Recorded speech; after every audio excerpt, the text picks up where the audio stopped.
Good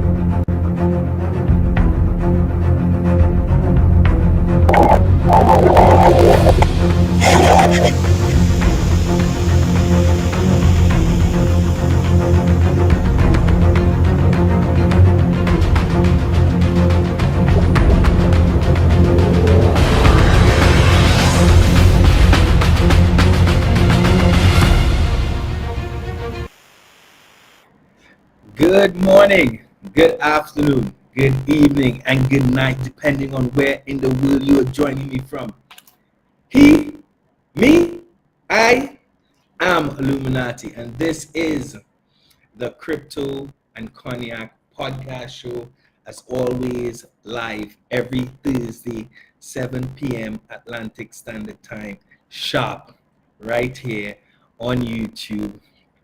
And guys, what a blessed day it is!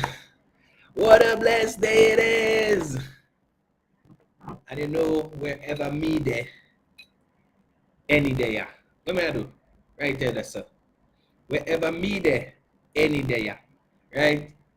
Guys, it's the 10th of July, 2025, in the year of our Lord Satoshi Nakamoto. It's my birthday, so you know I had to pull out the VSOP, right? Because it's a celebration, right? Shout out everybody in the chat, right? Stevie, wow, go on, my brother. So yes, it's my birthday, and you know, I'm a very humble guy. You know, this year I wanted to give thanks for a lot of things, you know, so I didn't really ask for anything. But in his wisdom, right, Lord Satoshi decided he was gonna bless me. He was gonna bless us. He was gonna bless we with a new all-time high, right? BTC is over $116,000 as at today, right? We saw some huge dildos today, and that was because I don't know why we in a bull run, people still shorting BTC. I don't know why they're doing themselves that, but you know how it goes when shorts get liquidated. It further pumps the pump, right? Some of the other big major cap oil coins are pumping as well. ETH went up, touched 3,000, came back down. Hopefully it retests and we see ETH break through 3,000. We've been waiting, and while I'm a BTC guy, majority of my portfolio is BTC. We need an alt season to really kick off and start moving. So some of my altcoins could move, man. Because BTC not gonna get me no 10x right now. BTC not gonna get me no 50x, 20x right now. Right? I might have to leave it for my grandkids to see some 10, 20, 50x, right? So we need that all season. So I'm hoping that ETH musters the strength to break through 3,000, right? Guys, what you all think we're gonna top out at this particular market cycle? Like I told you, I was telling you all since last year, July was my initial pick to start taking profits, right? But with everything that happened this year, with all the manipulation that was taking place in the market, with all the pulling and tugging, with all the ups and downs taking place in the market, I knew, or I didn't know because nobody knows, but I felt like this market would have been extended. So while July is my first point, that now when I start to really pay attention, I think September, October is more likely my time frame for taking big chunks off the board. Stephen say $240,036. That is a very specific number, my friend. This guy has belief without belief. I was talking to somebody today. They were asking me, if I'm going to be taking some profits today. No, that's the simple answer, right? For me, I'm going to start looking at taking profits somewhere around 144. I think we're going to get up to somewhere around 154, 157, because I don't think they're going to allow it to kind of run away. But just to keep people interested enough, if we don't get there and we correct back down tomorrow, I'll just wait for the next cycle. Simple, right? We lock it up and we wait 4 years, right? But personally, I don't think that's going to be the case. I've been wrong before and I could be wrong again, right? And as I say that, and as I take a sip, and Stephen, you should have reminded me, Andy, you should have reminded me, we did not do the housekeeping. Guys, no matter what I say here, today, next Thursday, any Thursday to come, any Thursday gone by, this is not a financial advisory podcast. I am not a financial advisor. Nothing that we share here should be misconstrued as financial advice. Nothing that Steven says in the comments about taking loans to buy BTC should be misconstrued as financial advice. It is all for information, conversation, and education. As always, the ICE rule: do your own research, my brother. Right? So, remember, always drink, drive, and degen responsibly, right? Don't get carried away, right? Steven say he doing the heavy lifting for me in the comments because he knows my birthday. Thank you kindly, sir. Thank you kindly, right? Even when I forget, Steven will not forget. He will not have me rude. He will always make sure that I am protected because he knows that I've been drinking Hennessy since I got off work this afternoon and I might be a little forgetful, right? The ICE rule: information, conversation, education, and sometimes entertainment. Guys, I'm not here to talk anything serious today. The only reason I even talk in crypto is because we hit all-time high. It's my birthday. All I want to do is drink Hennessy, chop it up with you guys, everybody who here. Big up everybody, big up Ed, big up George, Stephen, Steve Trinidad, Anil, Nooms, Onika, Keisha, Sunshine Exchange, Omega, Wildflower, Z Labs, Creative Labs, yo, Bitcoin BB, who else?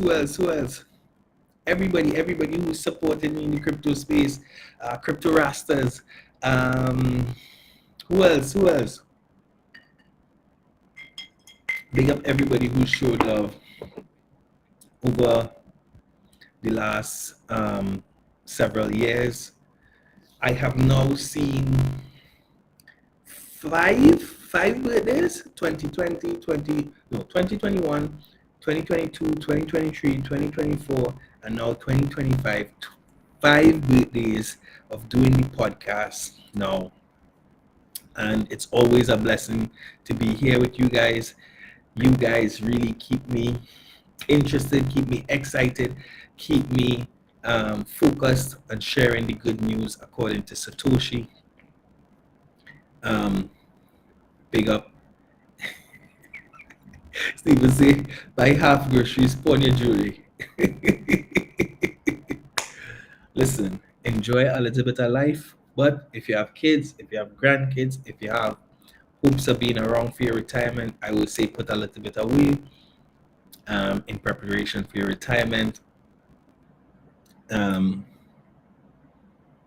If you do go all in, right? Maybe you do some DCA, some dollar cost averaging, but invest for a long time, not just a good time, right? So that's my time, you know. I'm gonna drink some more Hennessy VSOP. As a matter of fact,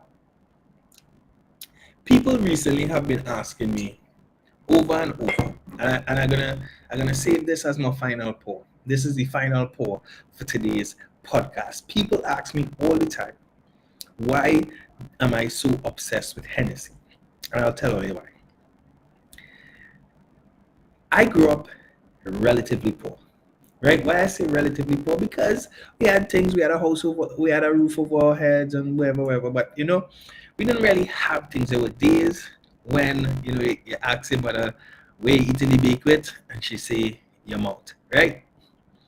And for me, I feel like when I was thinking about it, right,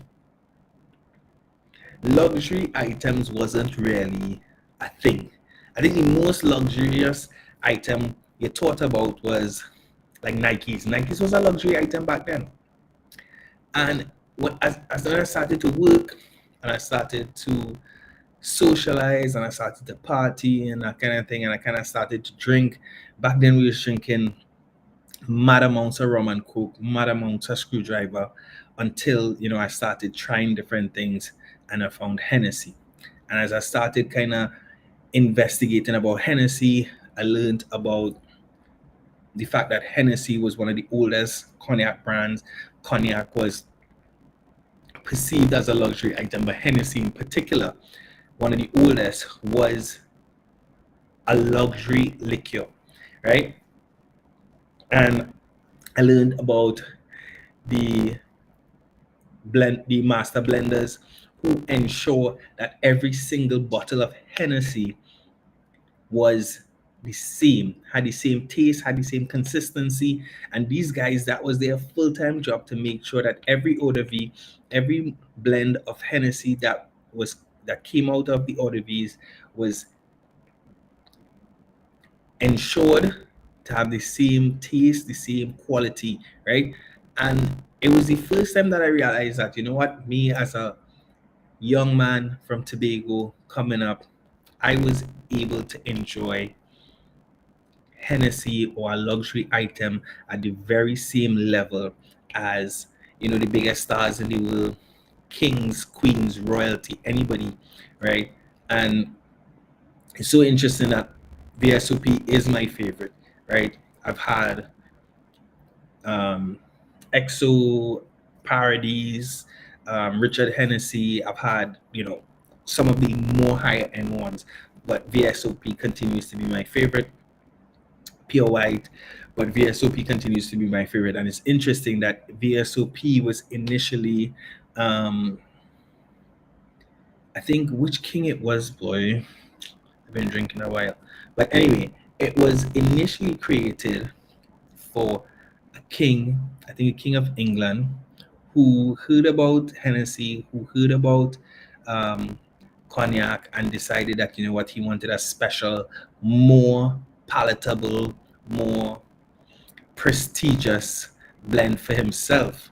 And that is where the very special old pale came from. So this Hennessy that I'm drinking here, is literally the same Hennessy that kings, queens, artists, superstars, the very wealthy, the guy on the corner by the bar who save up for his birthday, the girl who mixing cocktails for her friends on her bachelorette. We all drinking the same quality Hennessy as each other, no matter what part of the world we are. The consistency of this remains the same. If I put this bottle down, jump on a plane, and I go to Japan, it's the same taste, the same value proposition, and I absolutely love that. You see, Stephen, this is why I like Stephen. Even when I do have it here, Stephen have it there. King George the Fourth, yeah, that's the guy. That's the guy. So King George and I have the same palate. We love us some Hennessy VSOP.